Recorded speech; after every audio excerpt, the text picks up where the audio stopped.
a show that I created just for you.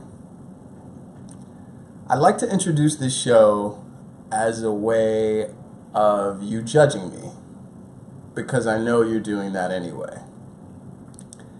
And in an attempt to get you to care less about me and more about the things that matter, like people failing on the internet, I wanted to put myself in front of you to review the day-to-day fuckery of the online webs. Why would I choose to do such a thing? Is it because I'm vain? Yes. Is it because I'm insecure? Yes. But mainly, it's because I want clout. I'll tell you a little bit about myself. Some background. I'm a writer for the interwebs.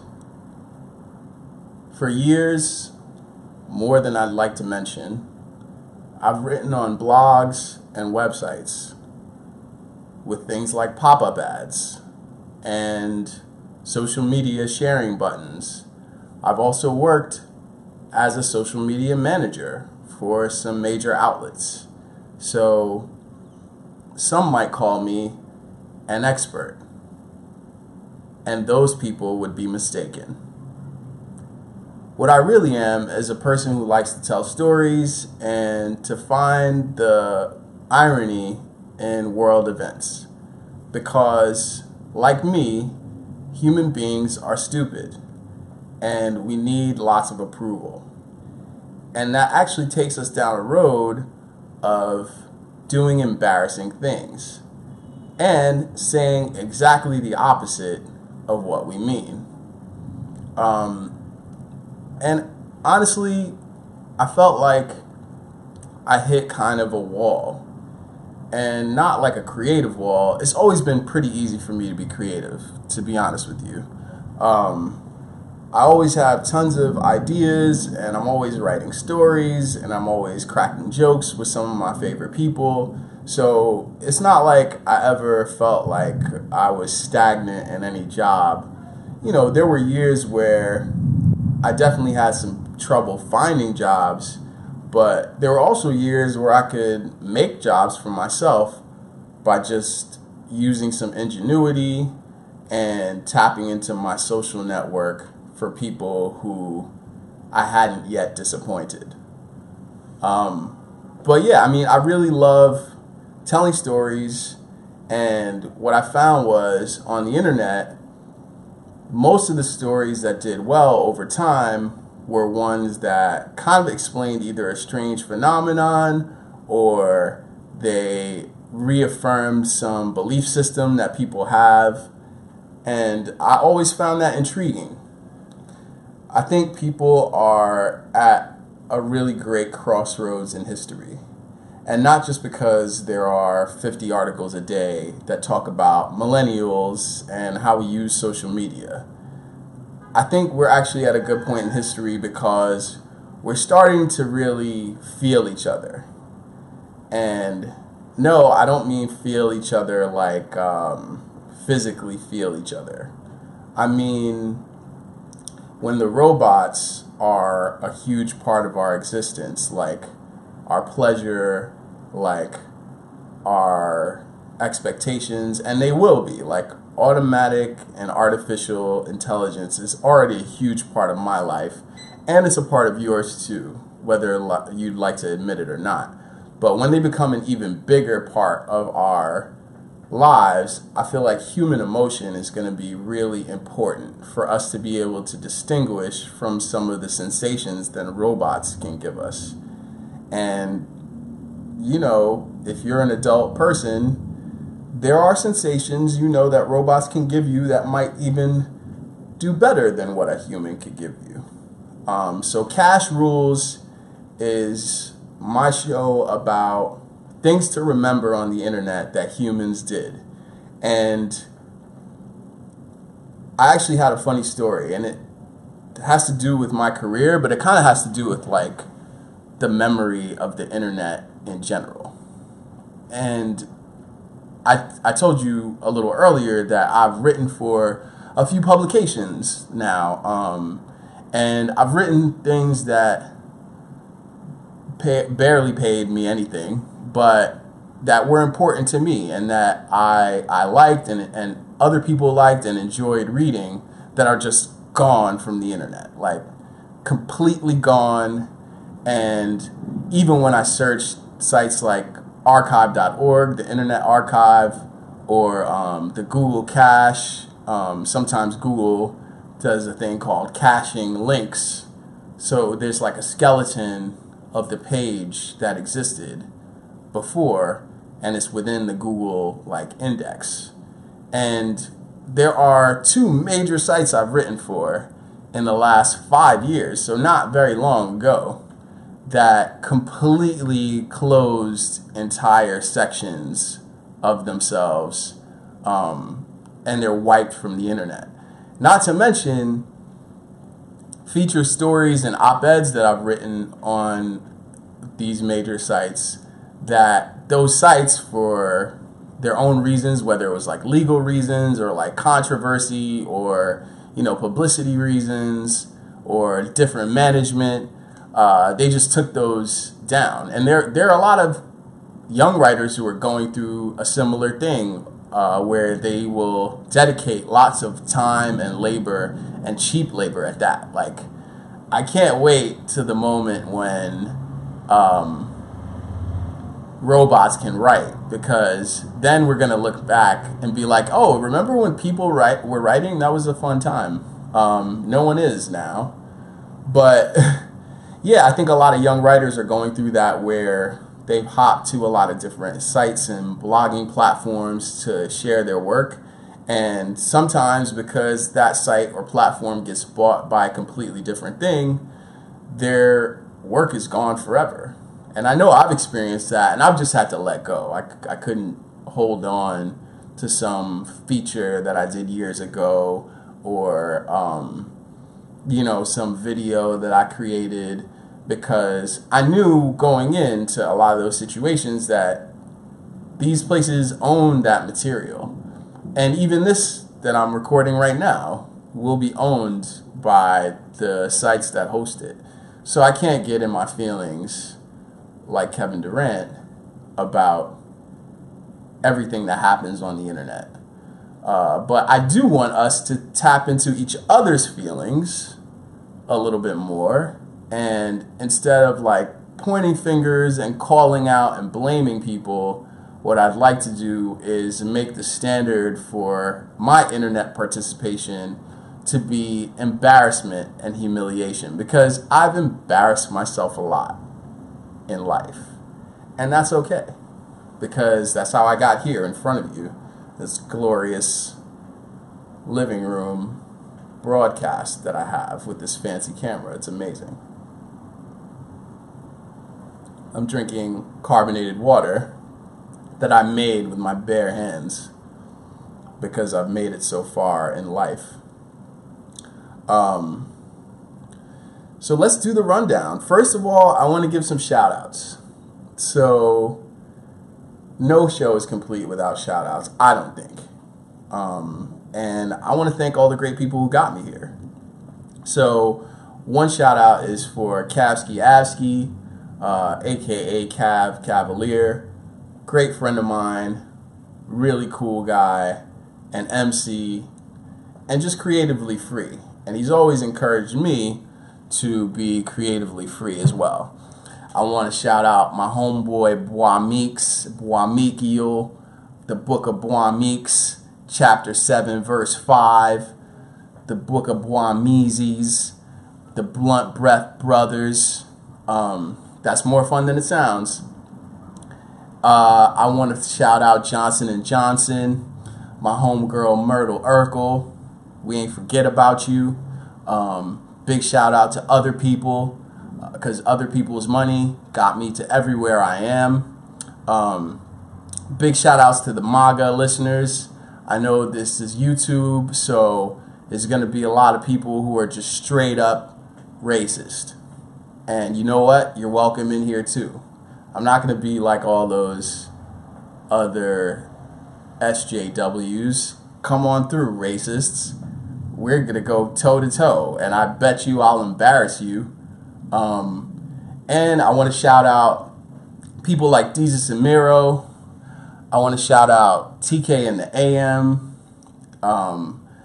Tasty Quiche and Uncle Conscious are super dope. I want to shout out Gotti and the whole TSS crew for always giving me mad props and giving me respect.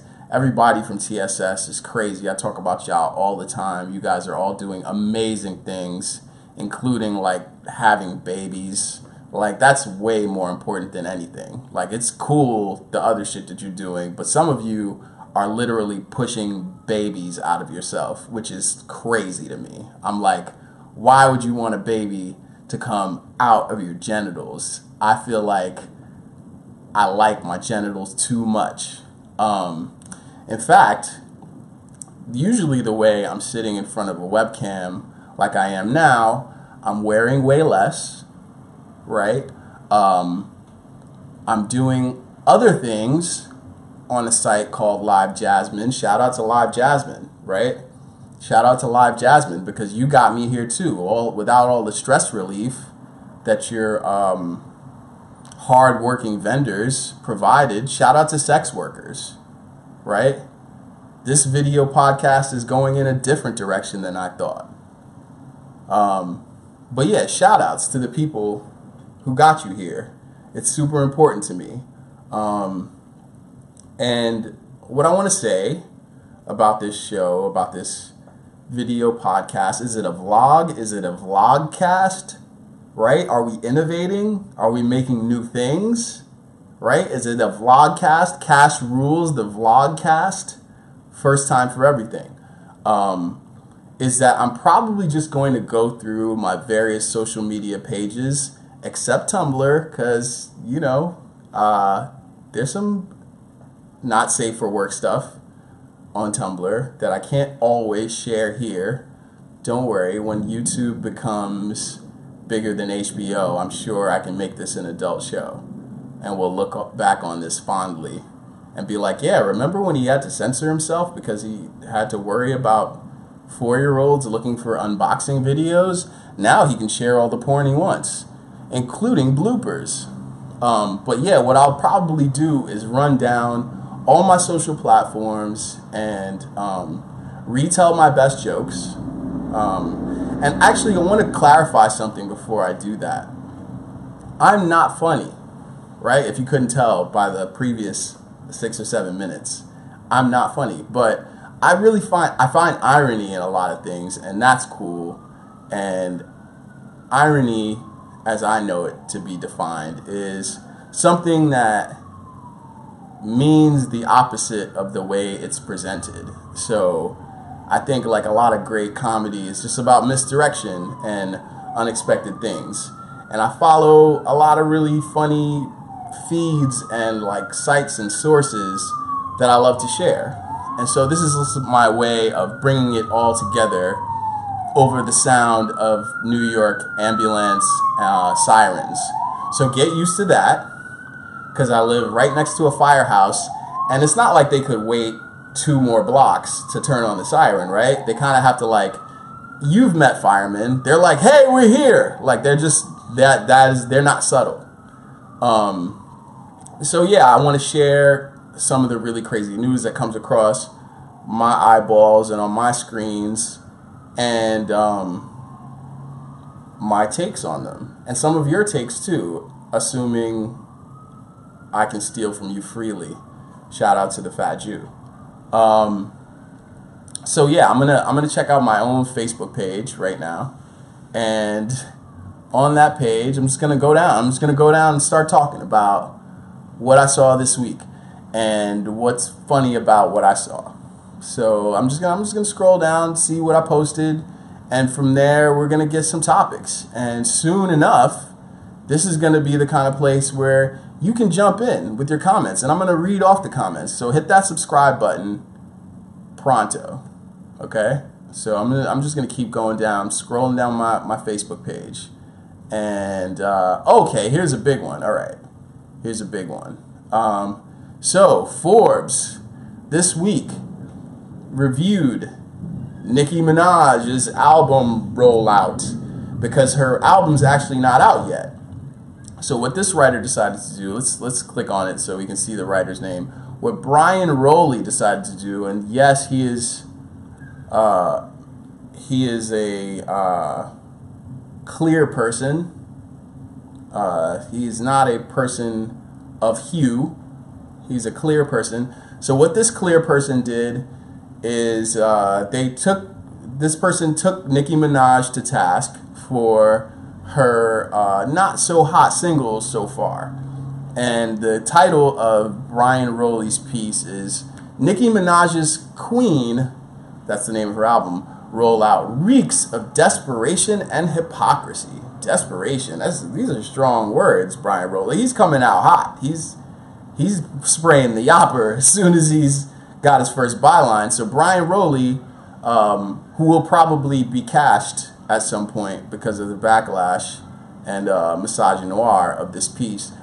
By the way, I joined Twitter just so that I could use the word misogynoir a lot more, right? Overuse it, hopefully. Ruin the meaning. But yeah, Bryan's basic premise here is that Nicki Minaj is struggling to stay relevant, and part of the reason is because she is unable to check the tone of the times and to basically get in tune with young girls, and so the message that she's used to selling effectively is now like falling on deaf ears, and she's even looking like a little resentful and kind of like whack to people who used to be her fans. So he actually has some good points in the piece. I'll read an excerpt because they're not terrible points, but he goes in. And my caption for this piece was, "Who knew Forbes was in for the drag?" So I'm gonna holler at that fire truck real quick. Go ahead, fire truck, do your thing. Don't worry about me. So in Bryan Rolli's excerpt, he talks about this particular point of contention with Nicki. The New York Times reported earlier this month that Minaj personally attacked culture writer and professed fan Wanna Thompson. That's a dope name. Her name's Wanna Thompson after she tweeted a mostly benign criticism of the rapper. Mostly benign and criticism, that's a weird choice of words for Bryan Rolli, but he seems like a rook.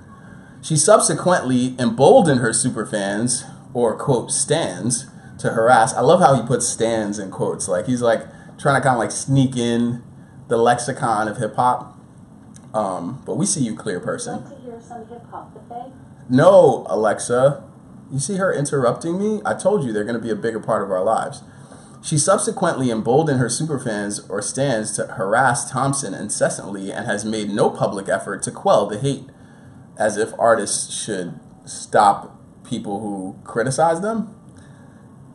The same artist who tearfully told Zane Lowe, Alexa, no. The same artist who tearfully told Zane Lowe that Cardi B really, really, really hurt her feelings by not thanking her for her motorsport feature went out of her way to mock and insult a stranger on the internet for mildly critiquing her work. There goes that mildly and benign criticism. You're getting loose with the adverbs and adjectives here. I feel like an editor kind of need to step in for this guy before he let off this article.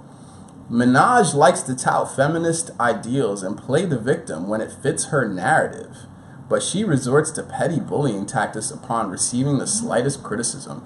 So again, the criticism is benign, it's mild, and it's slight, which, you know, I'm not sure it's his place to judge about Nicki Minaj, because he's never been in her position. He's never had to face the amount of criticism that I'm sure he's now facing for this Forbes article. And I'm sure that's also going to make him wither and change his personality a little bit, because there's nothing like your first viral article to really knock you down a notch. Like, I'll tell you from experience, people will show you how shitty you are the more of those people that you're exposed to. But he made some valid points. One of the valid points I'll say that he made about Nicki Minaj is that she's a bully, and oftentimes in both her lyrics and her rhetoric, she tries to set herself apart from other women in a way that belittles other women and their behaviors, and behaviors that any free, harmless woman should be able to act out. But she did that with Cardi, and she's certainly done it with Remy Ma, especially based on a lot of the stories I've heard behind the scenes and working in music.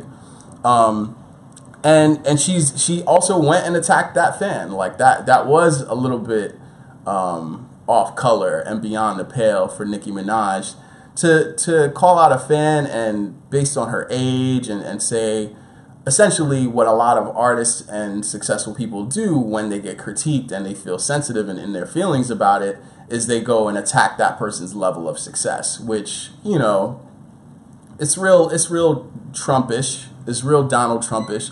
I want to say, like, wealth and success is not a virtue.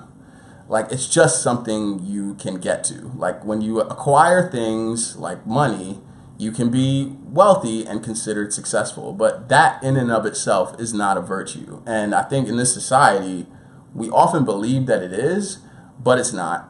And if it were a virtue on its own, she could make a song like Rich Sex pop off just off that ridiculous title and her being a high status rapper. But apparently people aren't interested in Rich Sex. In fact, Rich Sex actually sounds wild boring. Like, I feel like when you are poor and you're like sleeping on the mattress and there's holes in the roof and it leaks into the mattress when you fucking, that's like, you know what I mean? Like, that's desperate sex. Like, desperate sex, like poor sex is actually mad, lusty, and hot. Like, I would rather be a part of poor sex than rich sex, because poor sex is like, yo, we ain't got nothing. Like, there's nothing to exchange here. Like, we're really fucking because we want to fuck. Whereas rich sex is like, is an older like billionaire involved? Is he attached to an IV? Do you get a payment? Are you on a stipend? You know what I mean? Like, rich sex kind of has that implication, like someone's here because they need to be here, and then there's someone here who's paying, right? Like, unless it's Oprah and Stedman, I don't really want to hear about rich sex. I mean, like, Beyonce and Jay-Z, for instance, no one wants to hear about their sex life at all, like, at all. And, like, they're super rich, right? But there's just nothing appealing about those two people, right? Like, there's nothing, like, Nas and Khalees, however, you know, what they were successful, but they were in no way rich when they were together. Not like they are now. And there's just something like real, like, okay, like I might be back on a rent payment because I'm in this relationship. I might be in some debt. I might have a mortgage loan out. But yeah, like, he made these comments, and one of the things I found interesting, besides like him being pretty spot on about Nicki Minaj being a bully, is that Forbes is now in the rap critique business, and not very successfully.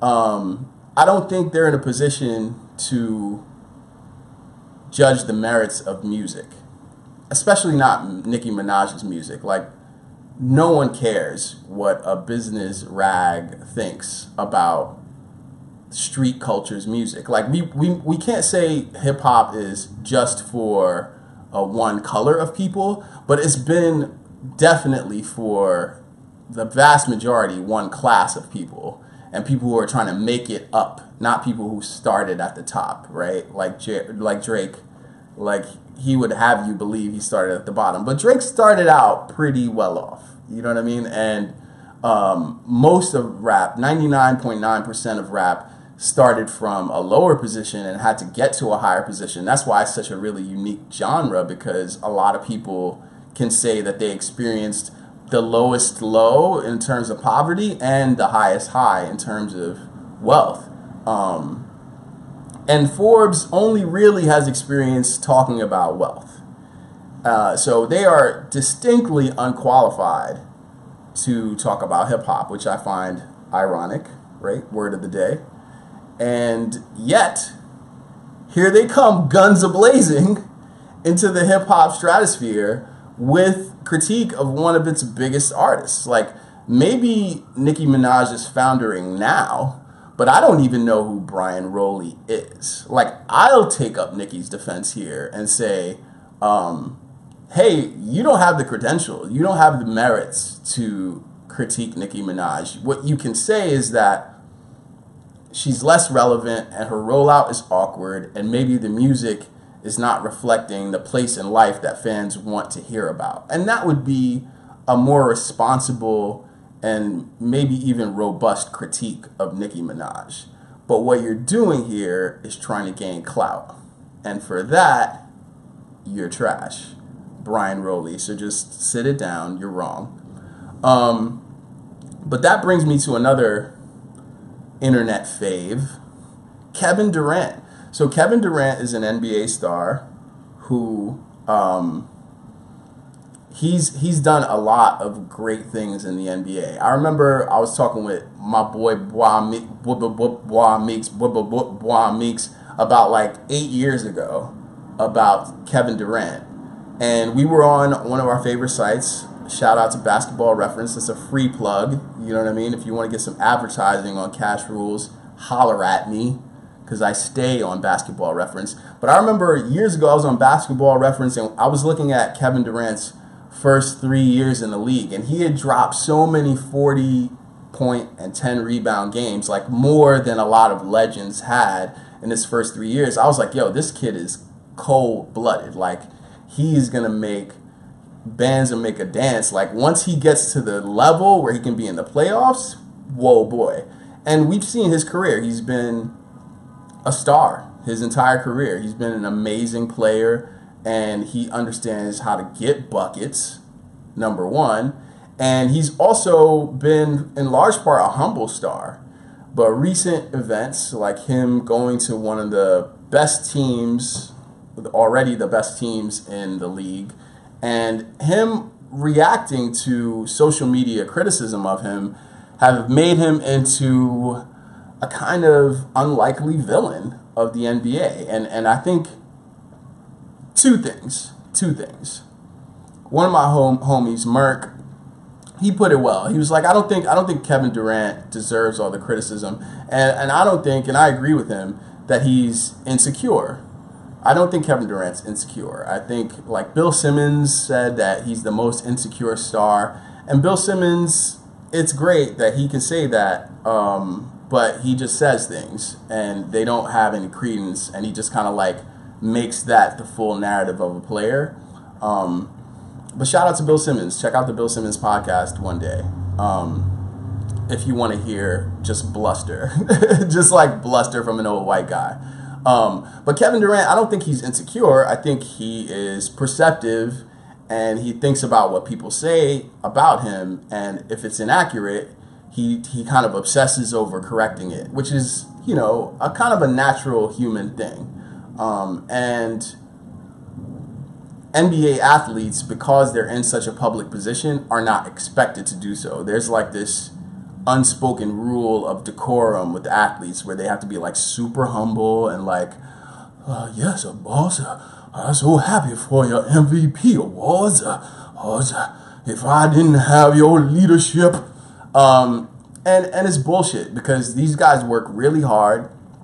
The fans don't understand what is good about them to the extent that it's good and valuable and excellent, and the critics don't fully understand what their weaknesses are, so they try to like extrapolate. They try to take one point and like really emphasize